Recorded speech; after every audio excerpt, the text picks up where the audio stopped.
کروں یہ بڑے علم والے لوگوں کے کام کیا کہ زیادہ سے زیادہ جو لوگ مہربانی کرتے ہیں نا وہ کہتے ہیں کہ حضور کا پہلے کوئی خیال نہیں تھا مگر پھر نا ایسا وقت آیا کہ آپ غار حرا میں بیٹھنے لگے اور بس وہاں سوچ بازار میں لائے. وہ بھی بات پھر وہی بنتی ہے نا جہاں سے بھاگے تھے وہیں آ کر نا کھڑے ہو گئے پرنالے کے نیچے کہ پھر تیاری تو کر رہے ہیں مراقبے کر رہے ہیں اور سوچنے میں پڑے ہوئے. اب لوگوں نے مجھ سے پوچھا میں نے کہا نبی بننے کے بعد گئے وہاں کہنے لگے اللہ یار میں نے کہا بخاری شریف نکالو.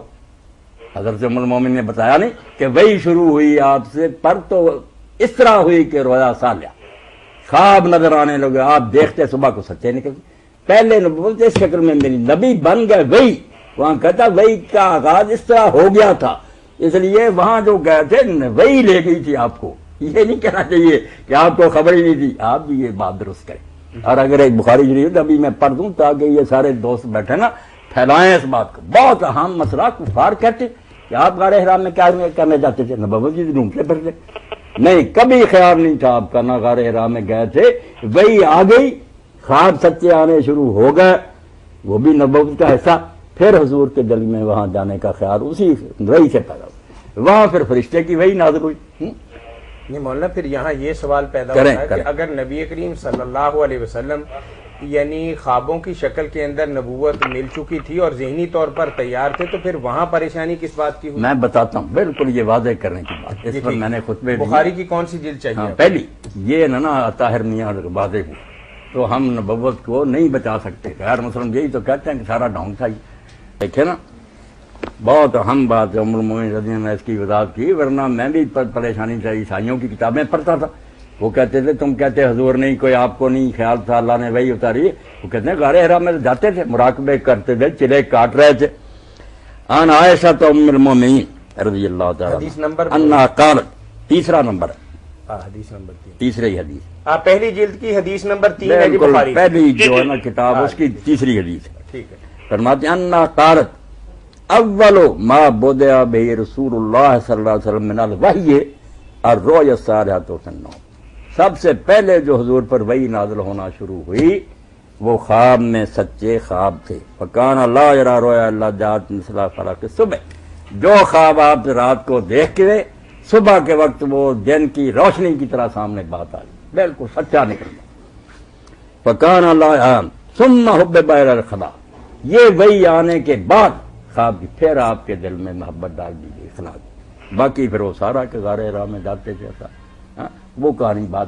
پہلے یہ ہے کہ سب سے پہلے جو آپ پر اول ما بدأ به رسول اللہ صلی اللہ علیہ وسلم من الوحی الرؤیا الصالحۃ فی النوم فکان لا یری رؤیا الا جاءت مثل فلق الصبح ثم حبب الی الخلا.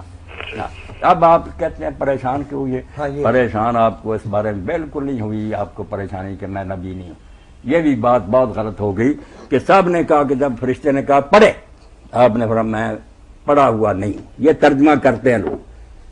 بھائی کیا بات ہے ایک شخص پڑھا ہوا نہیں بچہ جاتا ہے استاد کے ساتھ بیٹھا پڑھ تو کہے میں پڑھا ہوا نہیں. بھائی پڑھنا تو اس کے پیچھے پیچھے ہی ہے.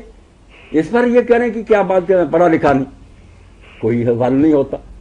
اس سے مودودی صاحب نے ایک مردود روایت جو تھی نا ابن اسحاق کی وہ نکالی کہ فرشتہ لکھا ہوا لایا تھا ریشم کے کپڑے پر لکھا ہوا تھا. اس نے کہا پڑھو. آپ نے فرمایا میں پڑھا. اس سے بات حل ہوئی. پہلے تو فرشتہ جانتا ہے جب حضور پڑھے کیوں لایا اور اگر بالفرض لے آیا تو قاعدہ ہوتا بچے کے ہاتھ میں لکھا بھی ہوتا تو استاد نے پڑھتے جانا پیچھے پڑھنا. کوئی حل نہیں. حل صرف مولانا شبیر احمد عثمانی رحمۃ اللہ نے کسی محدث سے نہیں صاحب بات ہے مانا بقارن کا ترجمہ کیا میں پڑھا لکھا نہیں. انہوں نے کہا نہیں یہ بات نہیں ہے کہ جب وہ وحی نبوت نازل ہوئی اور فرشتہ آیا پہلا تجربہ تھا حضور پر دہشت طاری ہوئی. یہ نہیں مانا پڑھا نہیں مانا بقارن مجھ سے پڑھا نہیں جاتا. کہاں پڑھا نہیں بولا نہیں جاتا. یہ جو ہے نا فضل الباری اب ان کے مالی صاحب ہوئے اس میں جو انہوں نے وضاحت کی سارے عقدے حل ہو کہ آپ نے پڑھا نہیں جاتا. اور انہوں نے مثال بھی دی کہ ایک شخص کتنا پڑھا لکھا عالم اس کو تقریر کے لیے کھڑا کر دیا پہلے نہیں اس کا تجربہ اب وہ گھبرا جاتا مجھ سے تقریر نہیں ہوتی. یہ بات تھی حضور نے پڑھا مجھ سے تو پڑھا نہیں جاتا. ساتھ لگایا آہستہ آہستہ مانوس کیا پھر پڑھا. کیسی بات واضح ہو کوئی سوال نہ رہ گیا. باقی جو آپ پریشان ہوئے نا وہ اس شک میں نہیں تھا. عیسائی کہتے ہیں آپ کو پتہ ہی نہیں چلا میں نبی ہوں وہ تو ہماری مہربانی کی ورقہ میں ناول کہہ دیا کہ فرشتہ. سارا قصہ غلط ہو گیا.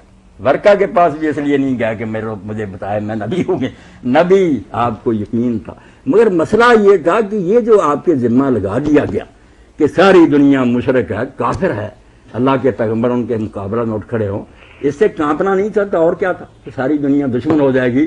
آپ نے حضرت خدیجہ سے آگے کہا، انہوں نے کہا آپ فکر نہ کریں، اللہ آپ کو نہیں چھوڑے گا، اللہ مدد کرے گا، جو کام ہے آپ ایسے نیک کام کرتے اللہ آپ کو کیوں چھوڑے. ورقہ کے پاس جو لے گئی نا طاہر میاں، ان کی بات سمجھ میں نہیں آئی. ورقہ کے پاس لے گئی کیونکہ حضرت خدیجہ جانتی تھی میرے چچا کا بیٹا ہے، وہ کتاب میں جو ہے نا عبرانی سے عربی میں ترجمہ کرتا ہے، عیسائی ہو گیا تھا، وہ بتاتا رہتا تھا کہ نبی آنا. حضرت خدیجہ کو اتنی خوشی ہوئی کہ انہوں نے کہا سب سے پہلے تو اس کو یہ دولت دینی چاہیے کہ بھائی جس نبی کو آج تو منتظر تھا وہ تو آ گیا. وہ ان کو بتانے کے لیے لے گئے کہ اللہ نے نبی اس بھیج دیا جو تیرے خیال میں. سنی بات خوش ہو گیا، اس نے کہا واقعی وہی فرشتہ آیا. السلام علیکم. وعلیکم السلام. میرا سوال یہ ہے کہ اپنے ایک لیکچر میں آپ نے فرمایا کہ یہ غار ہیرا کا جو سارا واقعہ ہے وہ ایک افسانہ ہے، تو پہلی وحی کی ابتدا کب اور کیسے ہوئی؟ جس طرح قرآن مجید نے سورہ نجم میں بیان کر دیا اس طرح ہوئی. قرآن نے پہلی 2 ملاقاتوں کو خود بیان کر دیا ہے کہ پہلی مرتبہ جبریل امین سے ملاقات ہوئی، کس طرح ہوئی، کیسے رسول اللہ نے ان کو دیکھا اور وہ کتنے قریب آ گئے، اپنی اصل صورت میں تھے. پھر اس کے بعد سورہ نجم میں فرمایا وَلَقَدْ رَآهُ نَزْلَةً أُخْرَى، پھر ایک دوسری ملاقات ہوئی. اور مسلم کی حدیث میں خود رسول اللہ نے مزید وضاحت کر دی ہے کہ یہ واقعہ جب پیش آیا دونوں مرتبہ تو زمین پر کھڑے ہوئے میں نے دیکھا ایسے، اور دیکھنے کی نوعیت کیا تھی وہ سب قرآن نے بیان کر دی. تو میرے نزدیک پہلی وحی کو جب قرآن مجید نے خود بیان کر دیا اور دوسری کو بھی بیان کر دیا ہے تو اس میں کسی اور طرف جانے کی ضرورت نہیں ہے. اب آپ پوچھیں گے کہ یہ کہاں ہوا واقعہ، مان لیجئے غار حرائی میں ہو گیا ہوگا، اس سے بھی کوئی فرق نہیں پڑتا، لیکن اس طرح نہیں جس طرح کے روایت میں بیان ہوا ہے، اس طرح جیسے کہ سورہ نجم میں بیان ہوا ہے. جیسے سورہ مدثر کے نزول کا واقعہ بیان کیا جاتا ہے کہ حرا سے واپس آتے ہوئے راستے میں کہیں ہوا، وہاں بھی ہو سکتا ہے، حرم میں بھی ہو سکتا ہے. تو اس میں حرا میں جگہ کے لحاظ سے ماننے میں کوئی معنی نہیں ہے. اصل چیز وہ تفصیلات ہیں جو وہاں بیان کی گئی، وہ قرآن مجید قبول نہیں کرتا، اور روایت پر بھی بہت سے اعتراضات پیدا ہوتے ہیں. اگر آپ سورہ نجم میں پہلے دونوں دفعہ وحی کے نزول کی کیفیت پڑھے تو ایسے لگتا ہے جیسے غار حرا کے قصے کی تردید کر رہا ہے قرآن.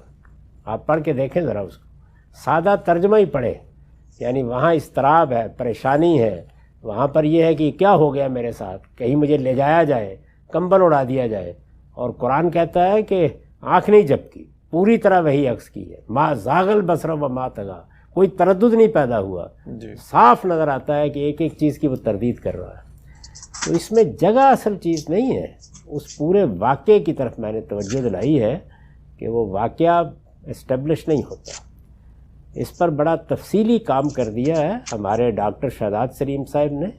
آپ ان روایات پر ان کے کام کو دیکھ سکتے ہیں، اس سے مزید اطمینان ہو جائے گا. آخری چیز یہ رہ جاتی ہے کہ پھر پہلی وحی میں کیا چیز تھی جو نازل کی گئی، تو وہ بھی میں نے اپنی تفسیر میں بیان کر دیا ہے کہ وہ سورہ فاتحہ تھی، اسی کو ہونا چاہیے.